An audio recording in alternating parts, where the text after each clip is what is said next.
আল্লাহ পাক এই 313 জন সাহাবাকে নিয়ে বদর যুদ্ধে যেমন জয়ী করেছিলেন, ঠিক তেমনি আমরা সংখ্যা কম হতে পারি, তবে আল্লাহ পাকের ধনী যখন দিবেন, ঈমান যদি ভিতরে থাকে, ঈমানের পারে আমার আল্লাহ পাক মুসলমানকে জয়ী করে নিঃসন্দেহে আল্লাহ পাক ওকর সম্পত্তিকে আল্লাহ এই মুসলমানদের হাতে তুলে দেবে।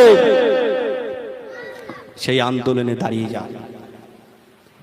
আরবে যত মুসলিম আছে ভারতবর্ষে তার থেকে বেশি মুসলিম, মিশরে যত মুসলিম আছে ভারতবর্ষে তার থেকে বেশি মুসলিম। জানেন, এই মুসলিমরা যদি একতা হয়ে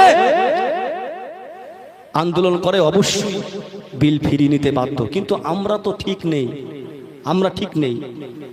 এক একজন এক এক জায়গা থেকে চিল্লাচ্ছে কিন্তু জায়গা আসছে না।